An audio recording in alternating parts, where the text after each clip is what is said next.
nos obliga a hablar de vacunas o candidatas a vacunas. Por ejemplo, CNN ya nos dice desde ayer que Reino Unido es el primer país que aprueba la vacuna de Pfizer contra el coronavirus. Tiene previsto que esté disponible en todo el país la próxima semana ya. Pfizer y BioNTech dijeron anteriormente que el análisis de la vacuna mostró que tenía una efectividad de 95% sin problemas de seguridad. Ese es un titular.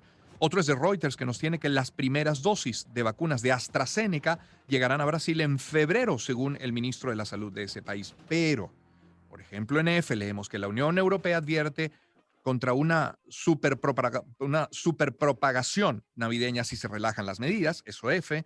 Deutsche Welle nos habla de la Organización Panamericana de la Salud, que alerta sobre los contagios en América, o la Organización Mundial de la Salud, que estimó que tras las primeras vacunaciones bajarán las muertes, pero no los casos positivos, y en este caso es titular de Infobae. Pues con tanta información sobre vacunas, Pfizer, BioNTech, Reino Unido, Estados Unidos, Rusia, que anuncia vacunación masiva durante todo este mes, China ya se ha inmunizado a más de 1 millón de personas allí. Queremos hablar del tema y lo hacemos en este punto con el doctor Daniel López Acuña, fue director de la acción sanitaria en situaciones de crisis de la Organización Mundial de la Salud. Doctor López Acuña, qué gusto saludarle. Muy buenos días y mucho gusto en saludarte. Permítame comenzar felicitándolo. Es el Día Hoy Internacional del Médico, así que felicidades a usted y a través de esta conversación, pues a todos los médicos que nos escuchan. Muchas gracias. Doctor, a ver, para poner esto en su justa dimensión, todos los titulares que acabo de leer, ¿qué esperar de esta aprobación de vacunas, de este inicio de distribución, del inicio de la vacunación? ¿Qué esperar y qué no? ¿Y en cuánto tiempo, además, lo que podamos esperar? Bueno, yo creo que lo que es muy importante es entender que se están dando los pasos para ir hacia la vacunación, que tenga tanta cobertura como sea posible, pero que esto no está a la vuelta de la esquina, que todavía nos falta tiempo para llegar ahí. Llegaremos, hay luz al final del túnel, pero mientras tanto tenemos que tener todas las cautelas, toda la prudencia, toda la precaución para evitar la transmisión por la enfermedad. Entonces, no lanzar las campanas al vuelo con respecto a que hay una vacuna, porque, bueno, todavía estamos caminando en el trecho necesario para dejar que esto quede listo para poder emprender una vacunación masiva.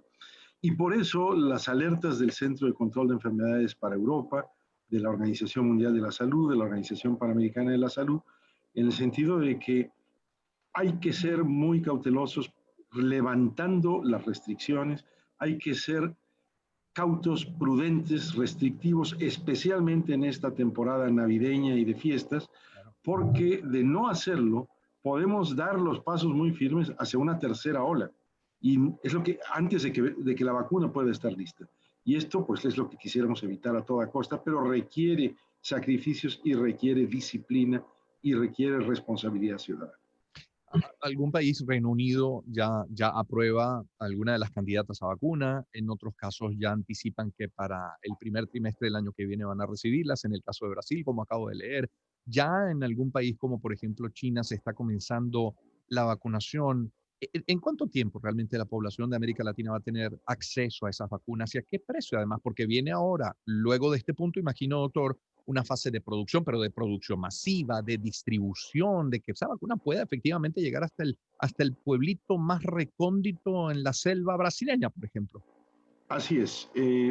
Vamos a ver, una vez aprobadas las vacunas, y una vez todavía tiene unas fechas en donde, por ejemplo, en el caso de la Unión Europea, la vacuna de Pfizer será revisada y examinada por el equipo dictaminador de la Agencia Europea de Medicamentos el 29 de diciembre, Ujú. y la vacuna de Moderna será en la segunda quincena, en la segunda semana, perdón, de enero. Bueno, hechos estas revisiones por las autoridades regulatorias, primero en el caso europeo, luego en el caso de cada autoridad nacional en Europa, pero esto se aplica para la FDA en Estados Unidos o para las agencias regulatorias en el caso de América Latina. Tenemos que llegar al punto en donde se produce el suficiente número de dosis por las empresas que han desarrollado estas vacunas, se distribuyen y se tiene todo el apoyo logístico para garantizar la cadena de frío cuando hay que preservarlos a temperaturas bajas y se establecen los mecanismos organizacionales operativos para vacunar.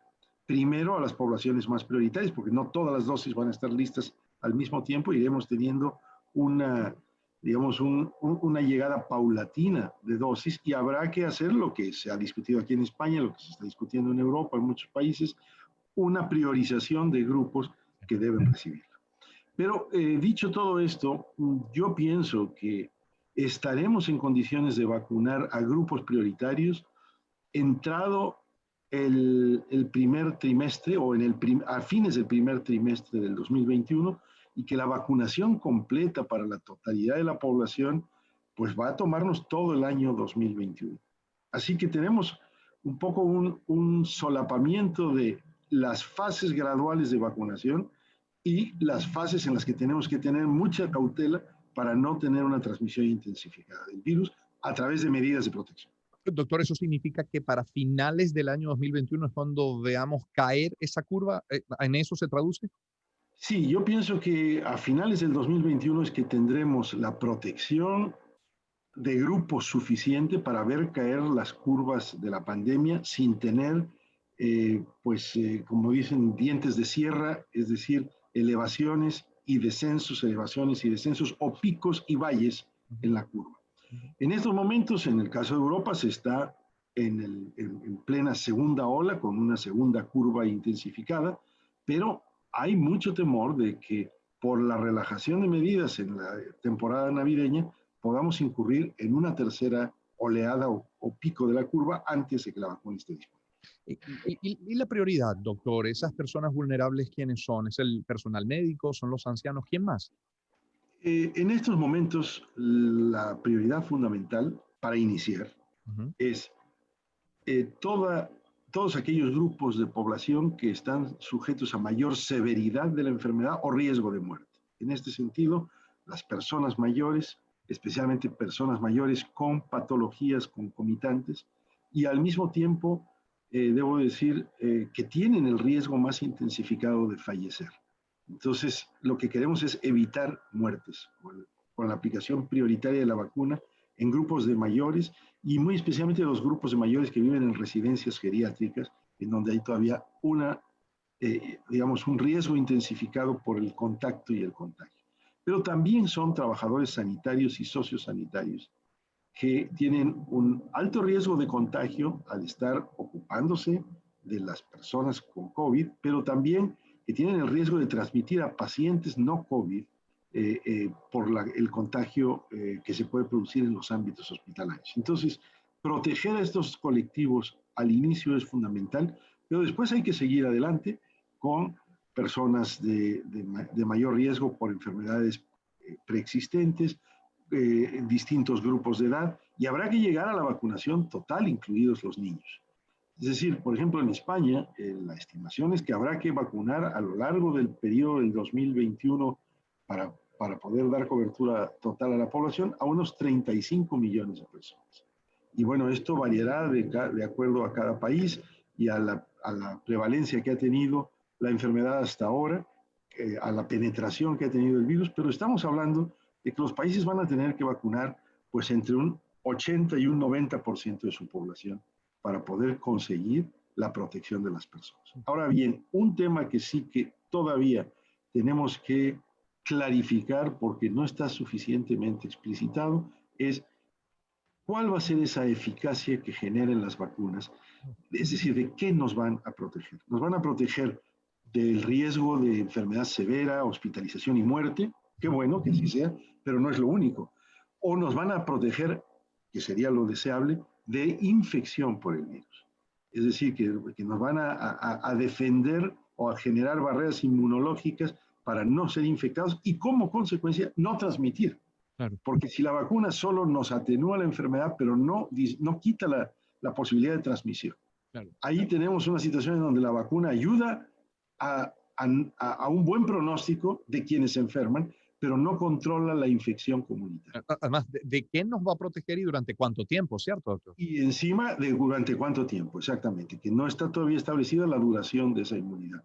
Ya algunos virólogos destacados aquí en España han planteado que tenemos que tener más claridad con respecto a esa eficacia de la vacuna. Por ejemplo, no está claro si la vacuna Pfizer, que fue aprobada en Inglaterra, realmente nos protege de la infección o es simplemente que nos protege de la severidad y de el posible desenlace fatal que pudiera tener una enfermedad. Doctor, y el acceso a esas vacunas en un caso como el venezolano, es decir, Venezuela queda fuera del fondo rotatorio por una deuda de 11 millones de dólares. Entonces, el acceso a la vacuna de Venezuela es directamente, es una negociación directa con algunas de las farmacéuticas o directamente con los países que las producen. ¿Cómo sería en el caso venezolano? Bueno, vamos a ver, si vemos el caso de la Unión Europea, aquí lo que ha habido es una compra conjunta de todos los países de la Unión Europea con varios productores de vacuna, compras a futuros y seguramente habrá un número suficiente de dosis proveniente de distintos fabricantes. Pero ha sido un acuerdo de los gobiernos en conjunto con estos productores. Existen los mecanismos y la OMS está desarrollando este mecanismo de acceso solidario a vacunas en colaboración con Gavi y con el Banco Mundial. Eso es muy importante para los países que tienen más barreras de acceso en lo económico por el coste de las vacunas o la forma en que los sistemas sanitarios aplican la vacuna. Es decir, hay sistemas sanitarios como el español que lo hará de forma gratuita para todo el mundo, de manera universal. Pero hay situaciones en donde la vacunación no será necesariamente una prestación pública, sino que será más un bien de mercado.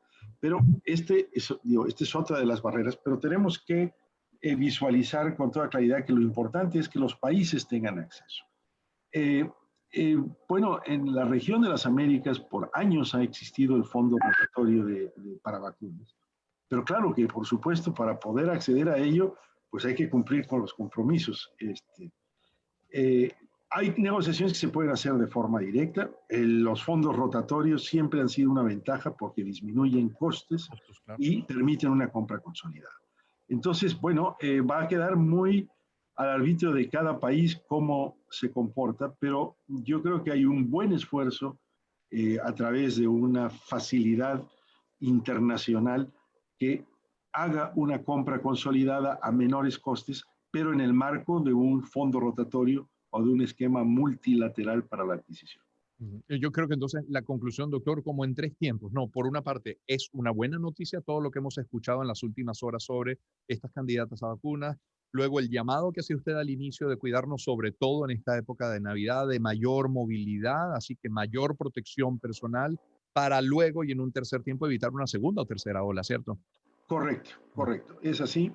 Y con toda la necesidad de pavimentar el camino e ir preparándolo para una vacunación integral, que no es únicamente tener la vacuna, es la logística, la cadena de frío, la posibilidad de vacunar en el punto más remoto, y todo eso supone un esfuerzo, pero es factible.